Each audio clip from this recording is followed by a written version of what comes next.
This is Off the Ice, the Nanaimo Clippers Hockey Show on 106.9 The Wolf. With the latest news on the Clippers and the BCHL, here's Dan Marshall. Well, we are live on the first Monday in November. The BC Hockey League season 1/3 done already for the Nanaimo Clippers, 11-8-0-2, and very different results over the weekend. We'll talk about that momentarily with the head coach and general manager of the Clippers. Also later on, we'll have the French connection. Pion and Vincent Millette will join us. They're also going to play a game today called Far, Far Away. I'll explain that. Before we get to the coach, Joe D is back in the chair, and because she took a week off, she had extra time to think of a very tough trivia question. You can win a pair of tickets to any upcoming Nanaimo Clipper home game if you can answer Joe's very tough question on our Facebook page or on Twitter at 1069 The Wolf. Joe D, what's your very tough trivia question tonight? Here it is. Which team did the Clippers last score 7 goals against? So not the recent time, but last time, back on February 10th in a 7-4 win. Was it Cowichan Valley or Alberni Valley?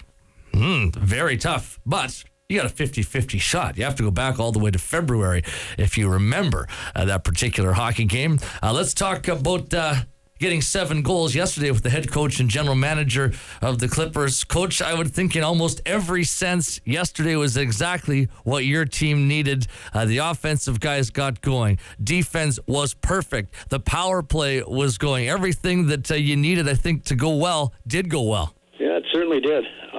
And you're right, we needed it. A couple of bad games in a row, even though they were close to a week apart from each other. You need to stop the bleeding, and, what a way to do it, I guess.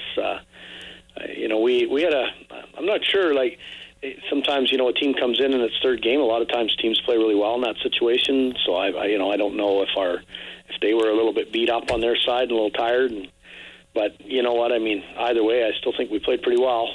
We seemed ready. We had good jump in our step, and everything that we had talked about leading into the game, we seemed to just get out and execute. So it was certainly a positive day, and we needed one of those. You shuffled up every single forward line. It took a lot of effort to get that sense of who was playing with who, and you had to keep your head on the swivel just watching the game and broadcasting the game. But it seemed to bring so much extra energy to the guys. And I think even before the game, Ben Solon talked to us on the air saying that that's fun, getting a chance to play with new guys. Well, it looked like the guys brought a lot of enthusiasm and looked at that as a fun challenge. For sure. As a coach, you just try to find ways, you got to try to do your job. You got to try to coach through, I won't say a slump. I mean, we had a couple bad games. It's a 58-game season, but, obviously Friday night's game didn't go very well, and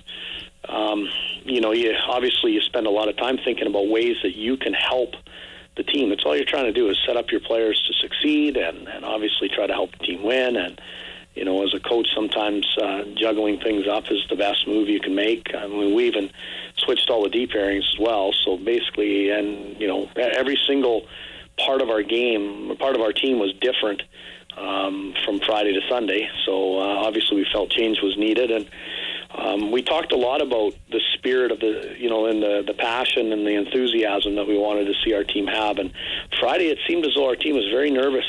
We had players that still seemed to be a little bit unsure of themselves and, just kind of playing tentatively. And all of a sudden, in the time between the end of the Friday game and the time the puck dropped on Sunday, with all the conversations that we've had or had with our team, it seemed as though the message had clicked in, and we just had a whole different attitude about us going into the game. And I think it's sometimes fresh to play with new players like that.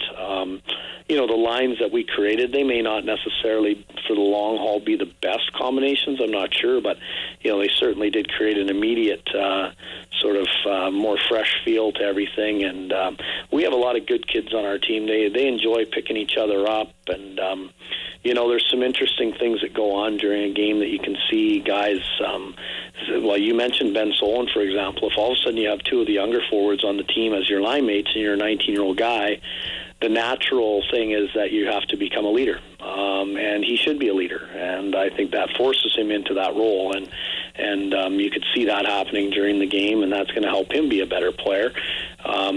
There's some other chemistries that exist even off the ice that sometimes you can see, and you can put guys together on the ice and see that come through too. So there's a lot of thought put into those lines, the way that we put them together, and different reasons for doing so. We gave some other guys some opportunities to play more than they had, and we're very straightforward with them that they needed to take that opportunity and run with it. This is your chance to get a little bit more ice time and a bigger role on the team. You gotta take that opportunity and run with it, and I thought they did a good job of that.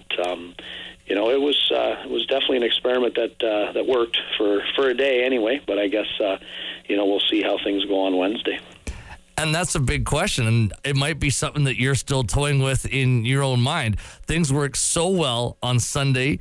Do you want to go back and see those combinations again in a road game against the Bulldogs? Well, I think for me it'd be more about not fixing what isn't broken, right? I mean, we played well, and every line played well. Every line contributed, and all the players seemed to be rejuvenated and full energy, and I think you'd want to ride that out. I mean, I'm not going to say it's going to ride out for the remainder of the season. I mean, there's going to have to be some ups and downs, and players are going to overperform and underperform, and different things are going to happen. So, but I think when you got something that worked, I think you want to keep it. And one of the things you don't want to do is you don't want to be so stubborn that you think a certain thing is going to work and you just stick with it all the time, and it's not working. You have to see what isn't working. As a coach, you have to be willing to see that, and you have to be willing to address that, even though you're proving your own self wrong, because you're the guy that created the first lines and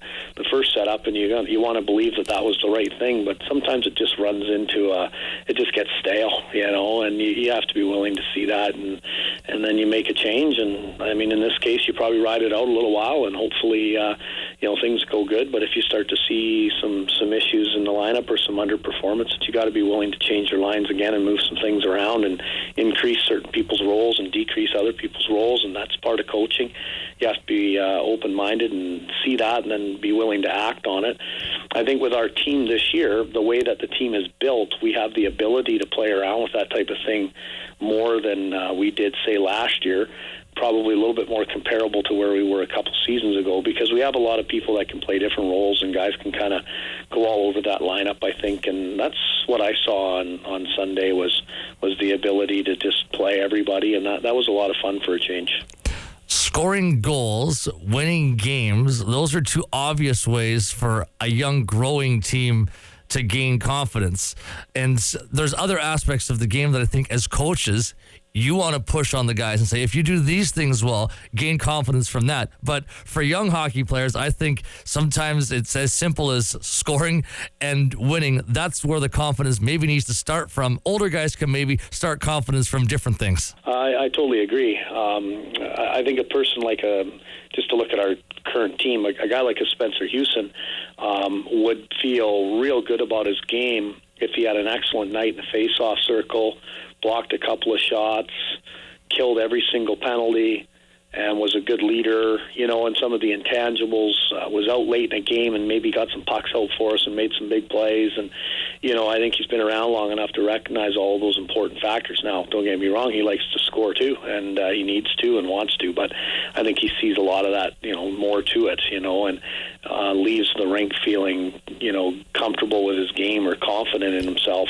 even though he may not have gotten a goal or an assist that day. Whereas younger guys, particularly guys that are used to scoring, at their prep school level or midget level or whatever, coming up the ladder in the game, and they haven't for a while, I think it can eat them up. So I think for sure what happened yesterday was huge for some players, whether it just jumping out, and I don't want to miss anybody here, but three guys that jump right out at me, Silly, Kowalski, and then Vincent Millette, scoring goals. Those are guys that are used to scoring goals, and they haven't been scoring a lot of goals. So, I think that's a huge confidence booster for them. Spencer Houston is a guy that is a natural leader. Everybody knew that he had captain written all over him when he first came here as a young guy. But you made the unusual move of naming him captain at the awards banquet last year. Oftentimes you wait a little bit before you make that final decision. And Dominic Abbasi is down at the benches for most of the home games and keeps telling us at how much Spencer is talking to the rest of his teammates, making the joke, in fact, that maybe Spencer might need a throat lozenge during some of the hockey games because he's talking so much. What kind of leadership are you seeing from him, not off the ice, but just specifically when we're talking in-game, the things that he's doing and saying on the bench with his teammates? He's very confident. He's very comfortable in his own skin, right? Like, he's that kind of guy. So he knows he's the leader on our team. He's taken that role on with all seriousness and commitment. And he's loosening up. That's what I like to see. Like, he's having some fun. Like yesterday, he was having some fun. And he was keeping things loose. And he was pumping guys' tires. And he's taken on almost a little bit of a mentorship role with a couple of our youngest forwards. And he spends a lot of time with them, including staying out after practice, and working on small parts of the game with a Matt Kowalski every day. Every day they rim pucks, pick up pucks on the wall, try to learn how to get pucks out of their own end on the wall. That's leadership in a nutshell when you take a young player under your wing and work with them like that. And I think our whole mood going into yesterday was about being positive. I know my own approach was was quite a bit that way too.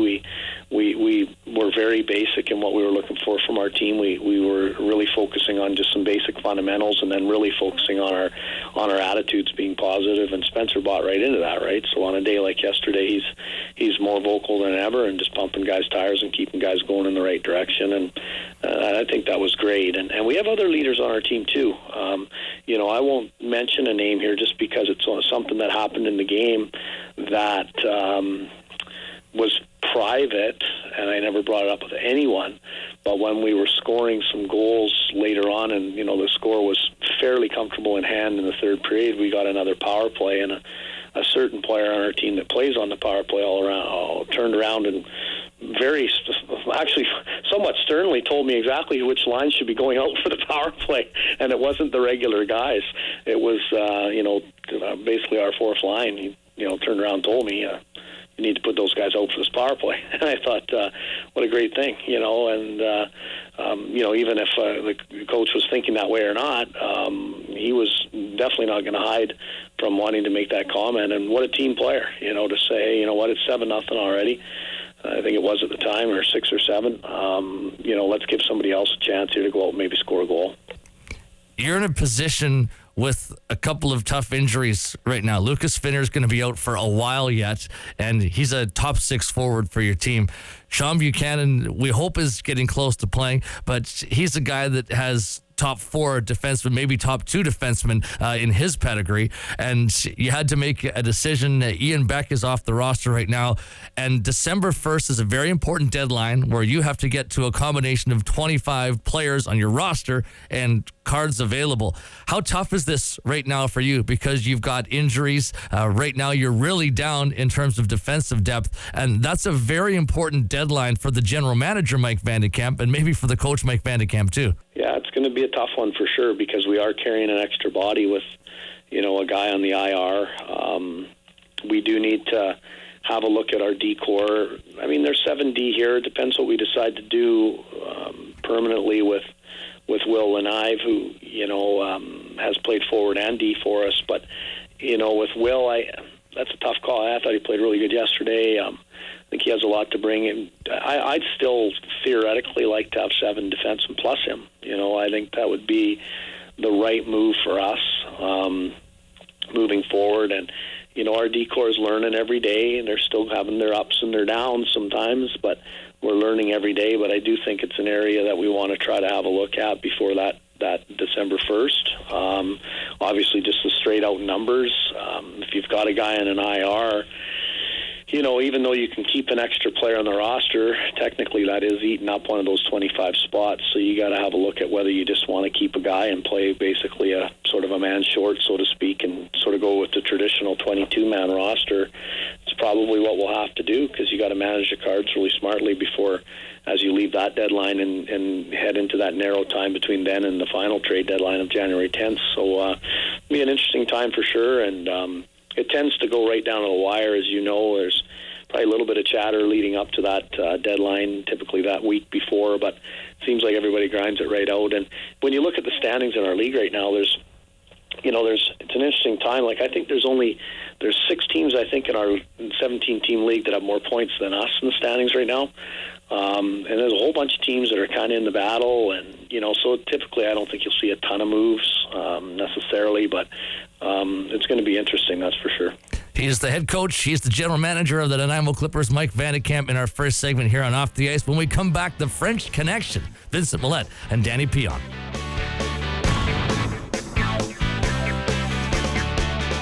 We are live on Off the Ice, the Clippers hockey show, joined by Vincent Millette and Danny Pion. We're going to talk some hockey with these two guys and also play a game called Far, Far Away.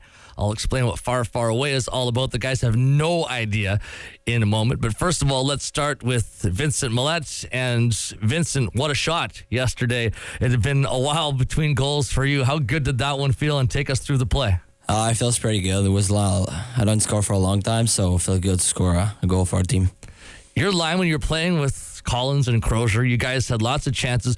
The coach almost after every game would say that he liked the way that your line was playing. But as a young guy in the BC Hockey League, was there some frustration because you weren't scoring, or can you look at the little details of things that you're doing well and take a lot of positives from that? Yeah, I tried to be good in my defensive play and try to learn from it every day, and I think it was good. I think Collins and Crozier are probably pretty easy guys to play with. Is that a lot of fun? Yeah, it was fun to play with them. They're pretty good players, so it's easy to play with them, yeah. Yesterday, you played some with Danny Pion and Adam Donnelly, and that was the line that was out there when you had your goal. What's different about playing with those two guys as opposed to Crozier and Collins? They are 2 big players, so I have a little bit more space on the ice, and I think, yeah. Getting the puck in an area like you did to make that shot, that's not normally an area when you're playing with those other 2 guys, Collins and Crozier, that you have the puck and you're able to carry it coming over the blue line right side and really rifling that shot. Was it nice to be able to get in a shooting position like that where you could use your big shot? Yeah, I think that was pretty good, and I think I have to use it a little bit more too.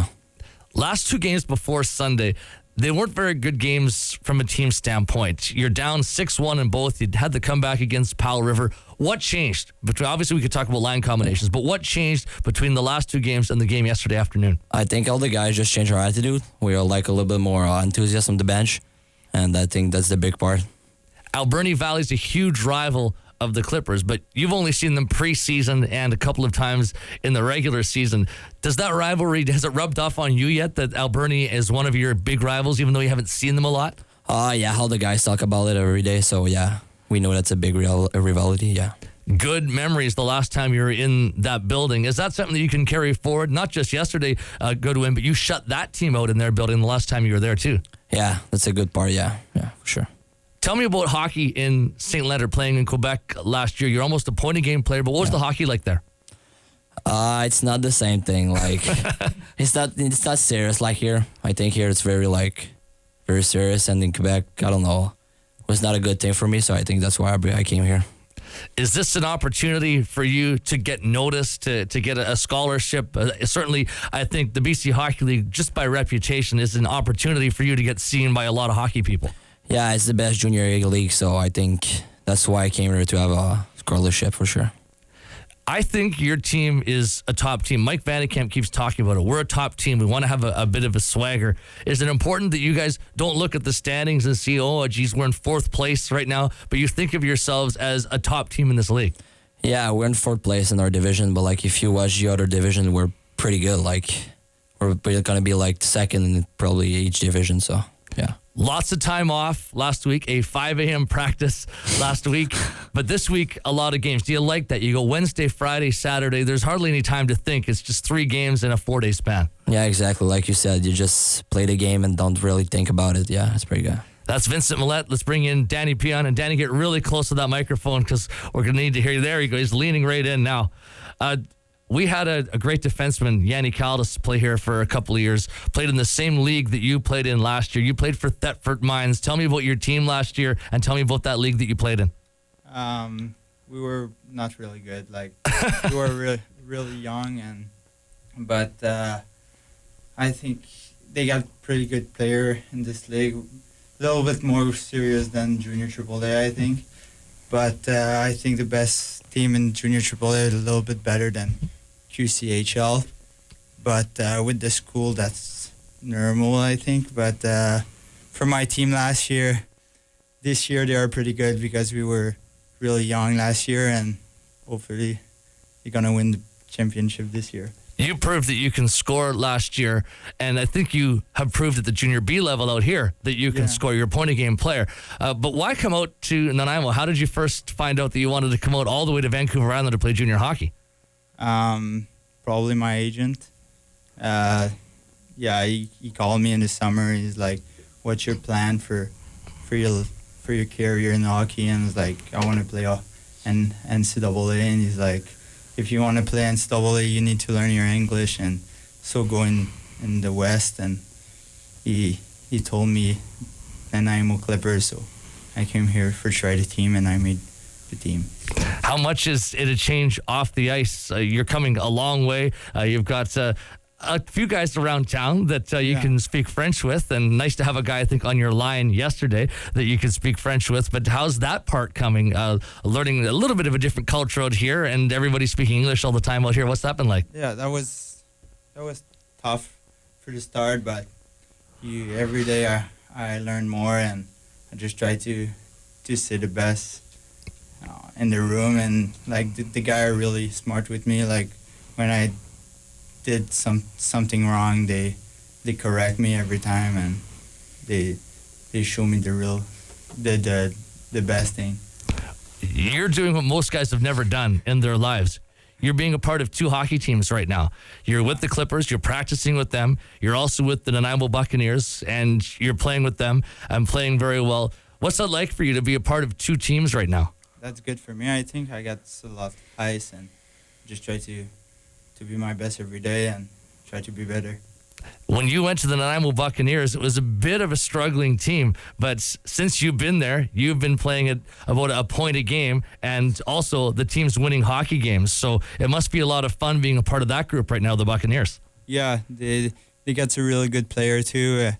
I think I try to help this team every time, and I did a couple good play for them, and like I play with Trent Bell is a really good scorer, scoring goals, and I just try to help them and be my best every day again.